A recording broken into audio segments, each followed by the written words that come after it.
ကားကစီကုံသွားတဲ့အခါသူကအဲ့ဒီကားကိုအယုတ်လေးတစ်ခုဖြစ်အောင်ကျုံလိုက်ပြီးသူ့ရဲ့ဘောင်းဘီအိတ်ထဲကိုထည့်လိုက်ပါတယ်တကယ်တော့ဒီလူဟာပိုင်လိုင်ကျုံးကဆင်းသက်လာတဲ့နတ်ဖျားတစ်ပါးဖြစ်ပါတယ်သူဟာလက်ဟန်ချေဟန်လေးတစ်ခုတည်းနဲ့တင်လူတွေကိုပြန်လည်နှုတ်ပြစင်နိုင်စွမ်းရှိပါတယ်ဒါပေမဲ့သူကတော့အေးအေးဆေးဆေးနေထိုင်နေတာကြောင့်တက္ကစီမောင်းသမားအဖြစ်နဲ့ပဲသူ့ရဲ့ကိုယ်ပိုင်လက္ခဏာကိုဖုံးကွယ်ထားပါတယ်သူ့ရဲ့သမီးလေးကသူ့အဖေတယောက်တည်းအထီးကျန်နေတာကိုစိတ်မကောင်းဖြစ်ပြီးအိမ်ထောင်ဖက်ရှာတဲ့အစီအစဉ်တစ်ခုမှာသူ့အဖေကိုတိတ်တဆိတ်စည်ရင်ပေးလိုက်ပါတယ်အဲ့ဒီအစီအစဉ်မှာပါဝင်တဲ့အမျိုးသားတွေကတော့သူထေးကြီးတွေနဲ့ဂုံတရေရှိလူကြီးပိုင်းတွေပဲဖြစ်ပါတယ်ဒါပေမဲ့သူ့ရဲ့အလောက်ကတက္ကစီမောင်းသမားဆိုတာတည်သွားတဲ့အခါမှာတော့အဲ့ဒီမှာရှိနေတဲ့သူတွေအားလုံးကသူ့ကိုဝိုင်းပြီးလောင်ပြောင်ကြပါတော့တယ်အဲ့ဒီနောက်သူအိမ်ပြန်ရောက်တဲ့အခါမှာတော့မမျော်လင့်ပဲပါဆယ်ထုတ်တစ်ခုရရှိပါတယ်အဲ့ဒီတိတ်တာထဲမှာတော့ရွှေတုံးတွေအပြည့်ပါဝင်နေတာကိုအစီအစဉ်မှာရှိတဲ့သူတွေမြင်သွားပြီးအားလုံးအံ့အားသင့်ကုန်ကြပါတယ်ဒါပေမဲ့လူမီအားစုကတော့ဒါတွေဟာရွှေအတုတွေပဲဖြစ်လိမ့်မယ်လို့ထင်ကြေးပေးနေကြပါတယ်အဲ့ဒီအချိန်မှာပဲလာပါတဲ့အမျိုးသမီးတစ်ယောက်ရောက်လာပါတယ်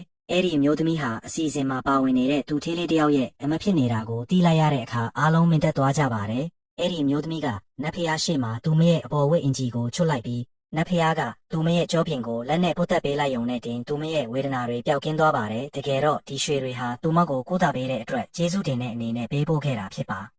ဒါပေမဲ့နတ်ဖျားကတော့အဲ့ဒီရွှေတွေကိုရင်ရင်ကြေးကြေးပဲညှင်းပယ်လိုက်ပါတယ်သူကတာမန်ရင်နှွေးချမ်းခွက်တစ်ခုနဲ့ငှက်လောင်အင်ကိုလက်နဲ့ထိလိုက်ရုံနဲ့တင်ရွှေအစ်စ်တွေအဖြစ်ချက်ချင်းပြောင်းလဲပစ်လိုက်ပါတယ်ဒီအံပွဲစွမ်းအားတွေကိုမြင်တွေ့လိုက်ရပေမဲ့လည်းမယုံကြည်သူတွေကတော့တက်သေးပြဖို့တောင်းဆိုကြပြီးသူ့ရဲ့အိမ်ကိုတွားရောက်ရှာဖွေဖို့ဆုံးဖြတ်လိုက်ကြပါတယ်သူတို့ရဲ့ဒီလောက်ရက်ကဘလို့အကျိုးဆက်တွေဖြစ်လာမလဲဆိုတာကိုတော့မသိကြသေးပါဘူး